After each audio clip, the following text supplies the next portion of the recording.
And welcome back to Legends of Lake Howell. Today we are here with Mr. Jason Anderson. He is the project superintendent for Wharton-Smith. Mr. Anderson, thank you for joining us. Thank you for having me. So we're here at the construction site. What exactly is a project superintendent? What does that entail, that job entail? So as the project superintendent, I'm basically the person in charge of the entire project, especially from the field standpoint. I have to make sure things are being done safely, and I have to make sure that all the crews that are working on site are working together in order to get the project filled on time and profitable. Tell me about some of the projects that you worked on. So Wharton-Smith is a general contractor. They have a commercial side with fire and police stations. I've been involved in a lot of schools work over the years. I've also done some fire stations, so it's a lot of infrastructure work. We also have a self-performed side, and that's where I started. That's in the water and wastewater industry, where we build water plants and wastewater plants. I've also been fortunate enough, a little more fun jobs is we've done a lot of work for theme parks. So the Manta roller coaster at SeaWorld, I was part of that team that built that project. So I've been fortunate enough to be a part of community type projects, but also some really fun projects, which theme park work, which is big in Central Florida. So it's been a great opportunity and experience for me. What are some of the challenges you face with the job? So one of the biggest challenges is, I joke all the time, as a superintendent, I have all the responsibility, but no authority. And what I mean by that is, I'm ultimately responsible, but all the work's being done by subcontractors. So I can lead them and guide them, but I don't have the true authority to tell them exactly the way it's gotta be.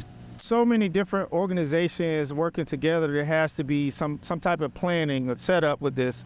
How often do you meet on a site project? So 3 tools to manage the schedule. Basically maps out the entire project from start to finish.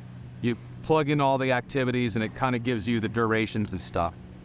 Then on a weekly basis, I use a 3-week schedule where I'm looking at things right in the field, and we map that out every 3 weeks.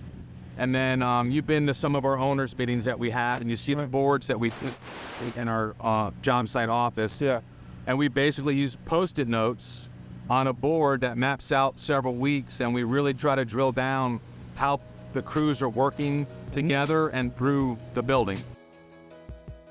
So what are some things that are grossly misunderstood about construction or construction projects? I'm really glad you asked me that question, because I think there's a lot of opportunity in this industry. We're looking for good people. We need more people to come in this industry. I actually started in sales and business, and I had a good career early on with that, but there was something missing for me, and I think it was the teamwork aspect of things, and you definitely get that in this industry, is working together as a team. Mm-hmm. I played sports, and that just really was a big draw for me. But to me, there's a lot of opportunity. My dad tried to keep me out of construction because he was worried I was going to pick up a hammer and a nail and just work with my hands the rest of my life, but there's a lot more to it. We have marketing people that do marketing for us. I was at a fundraiser for the foundation for Seminole County on Monday, and we had marketing people there. We have people that do pre-construction services, and they're the ones that kind of build the job before it's built and kind of come up with the concept and make sure the money lines up with the proposals and budgets and stuff like that. So there's just a lot of opportunity in the industry. Okay. So tell me about your current project. What project are you working on at this time? So the current project I'm working on right now is right here where we're at. It's the classroom expansion for Lake Howell High School. It's roughly just under 50,000 square feet of a 2-story building. It's going to be mostly science classrooms, and there's also going to be a early child education lab. Uh-huh. But as you know, I'm an alumni of Lake Howell High School. So this was really, when this job came about, was really a great opportunity, and I really pushed to be a part of the team, and fortunately enough, it worked out. So did you ever think that you would have an opportunity to rebuild your high school? No, and a lot of that has to do with, I'm originally from New York. My family moved down here in '84. I went away to college. I went to Central Methodist University in Missouri, and I just always kind of moved around. I just never thought I'd come back to, I consider this my hometown. Again, I was born in New York, but I went to Red Bug Elementary, I went to Tuscaloosa and South Seminole, and I went to Lake Howell. I never thought I'd still be in the community, but we love the area, and it's good living in Florida. So you mentioned that you were an alumnus. Did you participate in any activities when you were here on school, be it sports or any other activity? I did. I played football for 4 years. I was also on the weightlifting team. I did back and field a little bit. I participated in some clubs. I did a little bit of student government my senior year. And all that stuff really carried well with me in the college. In college, I played for 4 years. I was student government vice president for 2 years. I was involved in student government for 4 years. So a lot of things I did in high school maybe didn't seem that important, is to being honest about where a young mindset is. But those things really carried well with David College and then on into the real life. So looking back in high school, if you could describe your experience in one word, your experience at Lake Howell, what would it be? I think growth, honestly. I mean, obviously just going from a freshman to a senior, you're going to grow in age and everything else. But I just think there was a lot of growth for a young person that I went through. There was obviously some challenges and stuff like that I experienced that helped mold me to who I am today. But I also feel like it was a great community for me to meet friends. I still have friends.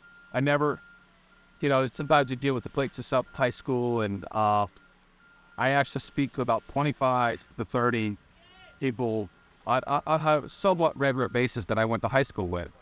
I think there were a couple classes there that really bonded well, as I still see a lot of outside of, our high school band. So I never, that wasn't something I ever thought about.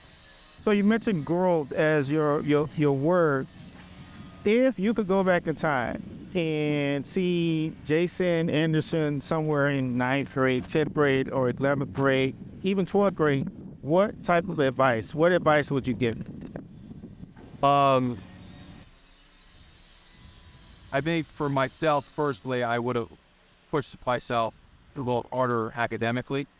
I could have probably drilled down a little bit more on education, and maybe especially English was not my strongest subject, and I wish I would have pushed myself a little better to elevate myself with that, which I did in college. But I think the other thing is, don't ever sell yourself short. Even if you're not 100% sure what you want or what you're going to do, we all have the capabilities to do great things. No matter whether you come from a great situation growing up or a bad situation, I think it's important to be true to yourself, and just know that with the support system or without the support system, you really have the capability to do a lot of great things.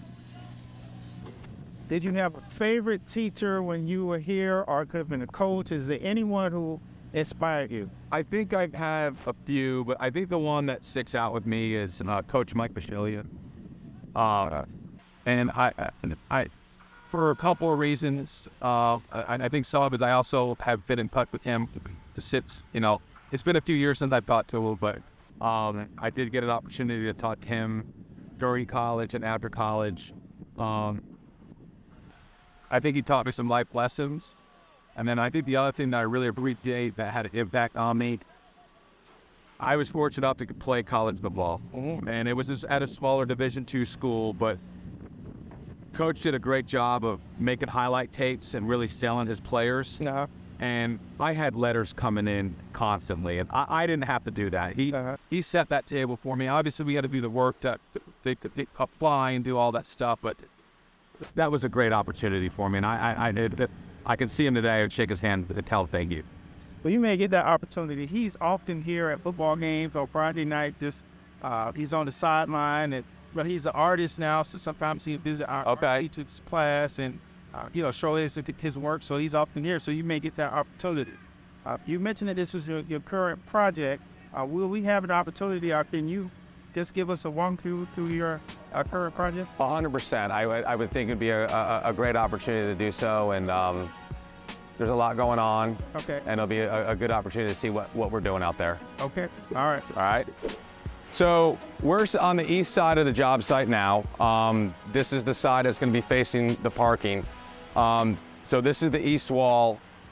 This is the scaffolding that we use to build the walls, which is done out of it's called a CMU, which is a concrete masonry unit. We'll continue on over here. So the front entrance of the classroom building will be on the south side. Like I said, we're over on the east side. There'll be a stairwell on both the east and west sides. And then at the main entrance to the front, there'll be a stairwell that takes you up from the inside. So basically what we've done here is the shell of the building gets built, okay? And then all that gets locked in with what we call the structural steel. And that's either gets bolted or welded to metal plates that are embedded in the concrete. So you have the building shell, and then all that structural steel ties everything from the inside, and it works like a system. One of the biggest challenges we have in doing this project is we're building a construction site on an existing campus. So there's students and parents, and everything's still happening from, a school, situation. Right. So one of the biggest challenges is how to manage a construction site within a campus. Then one of the other biggest challenges is, since it's an existing site, there's all this stuff already in the ground that we've had challenges to work around. We've had to redesign some of the underground utility systems in order to accommodate what's already existing and in the ground, so that we don't interfere with the school itself. Any major issue? Biggest issue has been what's in the ground.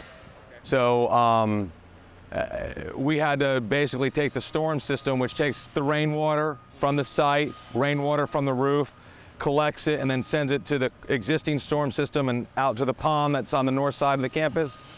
The problem is there was a lot of electrical stuff, a lot of pipe already in the ground.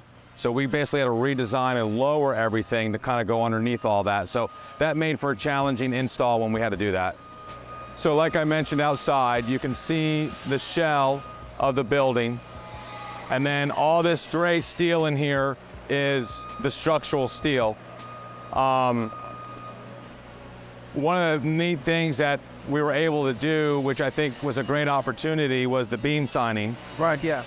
So we took a couple of the beams and we had them set up outside the job site, and we had the seniors, I believe, right, yeah, come in and sign the beam. So their names will forever be hanging, within the building. So I thought that was a neat opportunity. And the kids enjoyed it. That's good. That's good to hear. So this is the main entrance here, and there will be a stairwell. Yeah, so you can see how you have all these beams here, and then this is open. This is open because there will be a stairwell that comes up to here and allows the students to go either direction. So even though this is the main entrance, a lot of the student flow during the day will be through the south, coming from the main campus. So when they enter, they'll see the stairs that will lead them up to. So it's a nice ensemble for the students to come to and get to the second floor. This is called the elevator pit or shaft wall. This is where the elevator will be. Since it's a two-story building, we have to provide, an elevator access, and that's typically done in this somewhere in the building, and they build this little shell, and everything goes forward. Working hard. Where is the early childhood? Okay, so the early childhood education lab is over in this corner here, okay? So this whole corner will be the early childhood lab. And the back area behind this area here Yeah. is there's a support area. There'll be laundry facilities, a sink, and some other things back there to help support the learning center. Yeah, so there's a playground that will be in the back that they'll have access to. That will be fenced in and protected, you know, from the rest of the activities on campus. There'll actually be a couple points of access. I mean, obviously, if coming from the east side, you know, the southeast side of campus, they could walk down the bus loop sidewalk and they'll be able to come in the south entrance here, okay? There'll be doors there that would give them access to it. And then, obviously, from the north side, over by the cafeteria auditorium area, they'll be able to funnel that into. And I know it's one of the things that we're looking at that's not in the drawings is maybe altering that area there to allow for better access for the students to flow in and out of the building. Because even though we're right here on campus, you are bottlenecking a lot of students into this area in a short period of time. How long is it between classes, the bell time? 6 minutes. 6 minutes? So I think that's one of the challenges, how you get that many students from there to here. So I know that's one of the things that's kind of on the drawing board maybe to potentially look at. Right, yeah, and we will assess that and make changes as needed. As the students need a few additional minutes based on the fact that we got a bottleneck here. Sure. We'll make adjustments. Not too long, but Sure. basic adjustments. Yep. Jumping back to the Early Childhood Education Center that's here, even though this is a science building, the idea to put it here was to provide better access, I believe, to the program, being at the front of the campus. And I think the current one is in the back part of the campus. Is that correct? Right, yeah, it's at the rear of the campus. So our goal here was to provide safe access to our campus for not only our parents, but for our little officers. Yep. Thank you for allowing us to tour. Yes. And Thank you.